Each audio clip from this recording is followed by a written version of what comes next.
நடுத்தர மக்களுக்கு பயனளிக்கும் வகையில் ஆண்டுக்கு 12 லட்சம் ரூபாய் வரை வருமானம் பெறுபவர்கள் இனி வருமான வரி செலுத்த தேவையில்லை என்று மத்திய நிதியமைச்சர் நிர்மலா சீதாராமன் அறிவித்துள்ளார். பெரும் எதிர்பார்ப்புகளுக்கிடையே மக்களவையில் காலை 11:02 மணிக்கு நிதியமைச்சர் நிர்மலா சீதாராமன் 2025-26 நிதியாண்டுக்கான மத்திய பட்ஜெட்டை தாக்கல் செய்தார். அப்போது பேசிய அவர், நாட்டின் பொருளாதாரத்திற்கு நடுத்தர மக்கள் வலு சேர்ப்பதாகவும் அவர்களது பங்களிப்புக்கு அங்கீகாரம் வழங்கும் வகையில் அவ்வப்போது வரிச்சுமை குறைக்கப்பட்டு வருவதாகவும் தெரிவித்தார். அதன்படி புதிய வருமான வரி திட்டத்தில் தனிநபர் வருமான வரி விலக்கு உச்சவரம்பு 7 லட்சம் ரூபாயிலிருந்து 12 லட்சம் ரூபாயாக உயர்த்தப்படுவதாக நிதியமைச்சர் அறிவித்தார். மாத ஊதியம் பெறுவோருக்கு கூடுதலாக 75,000 ரூபாய் கழிவு வழங்கப்படுவதால் ஆண்டுக்கு 12,75,000 ரூபாய் வரை வரி செலுத்த தேவையில்லை என்றும் கூறினார். 12 லட்சம் ரூபாய்க்கு மேல் வருமானம் பெறுவோருக்கான வரி விகிதங்களில் மாற்றம் செய்யப்பட்டுள்ளது.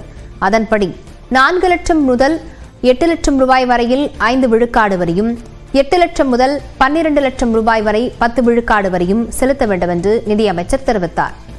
12 லட்சம் முதல் 16 லட்சம் ரூபாய் வரை வருமானம் பெறுவோர் 15 விழுக்காடு வரியும், 16 லட்சம் முதல் 20 லட்சம் ரூபாய் வரை வருமானம் பெறுவோர் 20 விழுக்காடு வரியும் செலுத்த வேண்டும். 20 லட்சம் முதல் 24 லட்சம் ரூபாய் வரை வருமானம் பெறுவோருக்கு 25 விழுக்காடும், 24 லட்சத்திற்கு மேல் வருமானம் பெறுவோர் 30 விழுக்காடு வரியும் செலுத்த வேண்டும் என்று நிதியமைச்சர் தெரிவித்தார்.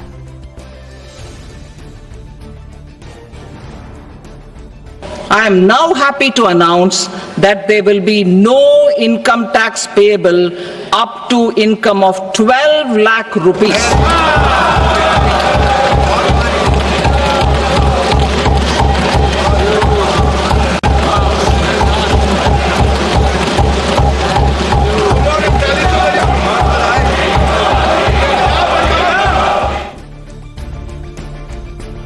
வரி விகிதங்களில் மேற்கொள்ளப்பட்டுள்ள மாற்றங்களின் காரணமாக அரசுக்கான நேரடி வரிகளில் 1 லட்சம் கோடி ரூபாயும், மறைமுக வரிகளில் 2,600 கோடி ரூபாயும் இழப்பு ஏற்படும் என்று நிதியமைச்சர் நிர்மலா சீதாராமன் தெரிவித்தார்.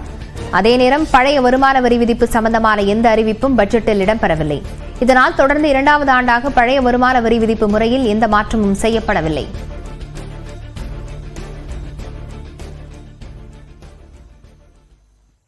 வருமான வரி உச்சவரம்பு ஆண்டுக்கு 12 லட்சமாக உயர்த்தப்பட்டது நடுத்தர மக்களின் முதலீடு மற்றும் சேமிப்பை அதிகரிக்கும் என நாமக்கல் மாவட்ட மக்கள் கருத்து தெரிவிக்கின்றனர். மாத சம்பளக்காரர்களுக்கும் நடுத்தர வர்க்கத்தினருக்கும் இந்த அறிவிப்பு மிக மிக உத்வேகத்தை வழங்கியுள்ளது.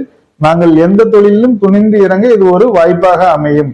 நாங்க கடனை வாங்கிட்டு வட்டியும் கட்டிட்டு வருமான வரியும் கட்டிட்டு ரெண்டையும் சமாளிக்க முடியாம தத்தளிச்சுட்டு இருந்த சூழ்நிலையில இன்னைக்கு இந்த வருமான வரி விலக்குங்கிறது எங்களுக்கு மிகப்பெரிய ஒரு வரப்பிரசாதமாக நாங்க பாக்குறோம். வியாபாரிகளுக்கு நடுத்தர மக்களுக்கு பெரிய வசதி படைத்தவர்கள் அவங்களுக்கு வந்து இது வந்து சாதாரணமா இருக்கும். ஆனால் இந்த மாதிரி வியாபாரிகளுக்கு நடுத்தர மக்களுக்கு வந்து இது ஒரு நல்ல ஒரு பயனுள்ள திட்டமாக அமையுங்கிறத எங்களுடைய கருத்தா இருக்கு.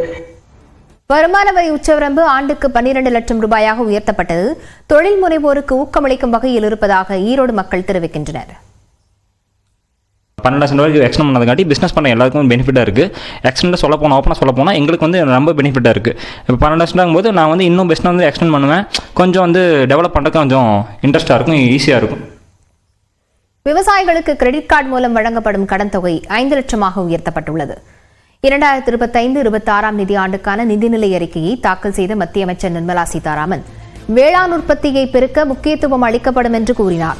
மேலும் விவசாயிகளுக்கான கிரெடிட் கார்டு திட்டம் மூலம் 7,70 லட்சம் விவசாயிகள் பயனடைந்து வரும் நிலையில் கடன் உச்சவரம்பை 3 லட்சத்திலிருந்து 5 லட்சமாக உயர்த்தப்படும் என்று அறிவித்தார். Kisan credit cards facilitate short-term loans for 7.7 crore farmers, fishermen and dairy farmers. The loan limit under modified interest subvention scheme will be enhanced from 3 lakh rupees to 5 lakh rupees for loans taken through the KCC.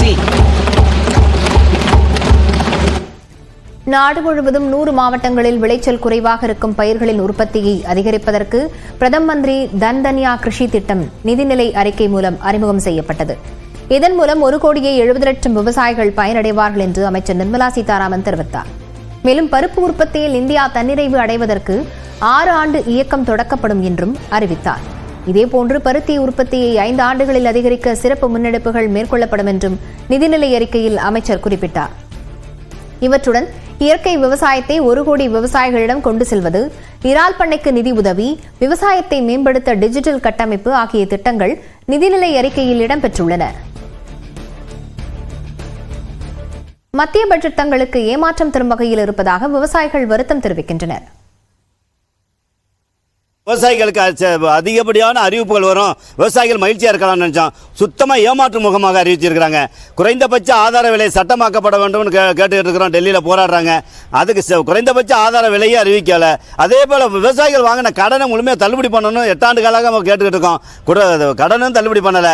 இன்னைக்கு காப்பீடை பார்த்தீங்கன்னாக்க ஏற்கனவே 70% தான் அந்நிய முதலீடு இருந்துச்சு.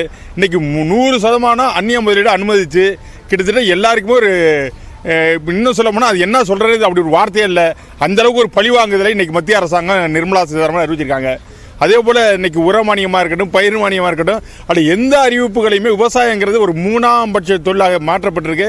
இயற்கை விவசாயம்லாம் நாங்கள் தொடர்ந்து இப்போ இன்றைக்கி இருக்கிற அடுத்தது கொரோனாவுக்கு பிறகு உலகத்தினுடைய தோற்றமே மாறி போயிடுச்சு. இயற்கை விவசாயத்தை ஊக்குவிக்கிற மாதிரி ஏதாவது அறிவிப்புகள் ஒன்று பார்த்தா அது சம்மந்தமாக எதுவும் இல்லை. தோட்டக்கலை பயிர்கள் கூட அதுக்கு போதுமான அறிவிப்பு இல்லை. இன்றைக்கி பீகாருக்கு இவங்க அறுசுவை விருந்து வைக்கிறாங்க அந்த விவசாயத்துக்கு மட்டும். தமிழ்நாட்டுக்கு இந்த பட்ஜெட்டுக்கு விவசாயத்துக்கு ஊறுகாய் கூட கொடுக்கல. உயிர்காக்கும் மருந்துகளுக்கான சுங்கவரியை முழுமையாக ரத்து செய்து மத்திய அரசின் பட்ஜெட்டில் அறிவிக்கப்பட்டுள்ளது.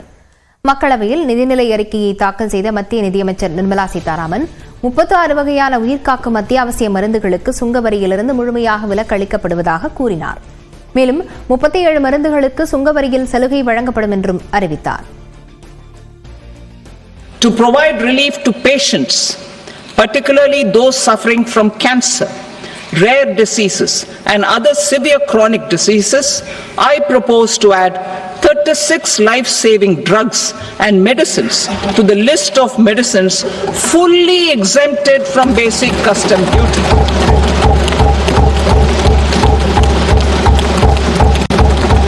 I also propose to add 6 life-saving medicines to the list attracting concessional custom duty of 5%.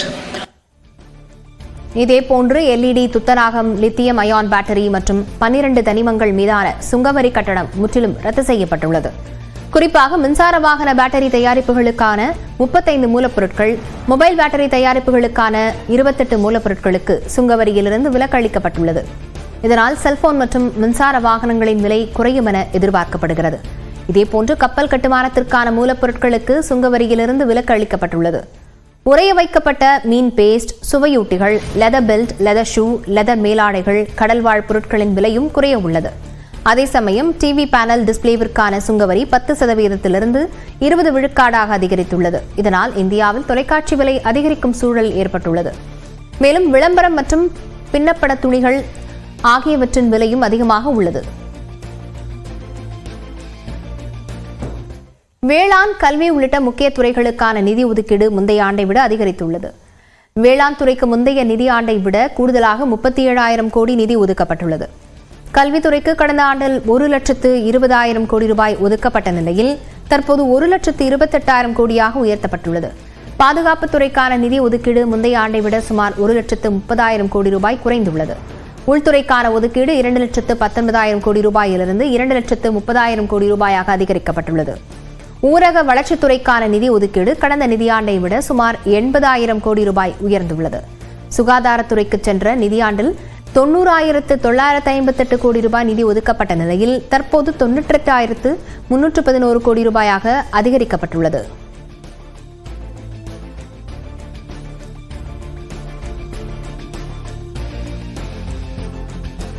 மத்திய பட்ஜெட் பீகார் மாநில பட்ஜெட் என தூத்துக்குடி எம்பி கனிமொழி விமர்சித்துள்ளார். எக்ஸ் பக்கத்தில் பதிவிட்டுள்ள அவர், நாடாளுமன்ற உறுப்பினராக பதவி வகித்த இத்தனை ஆண்டுகளில் முதல் முறையாக பீகார் மாநில பட்ஜெட்டை நாடாளுமன்றத்தில் கேட்கும் வாய்ப்பு தமக்கு கிடைத்திருப்பதாக தெரிவித்துள்ளார்.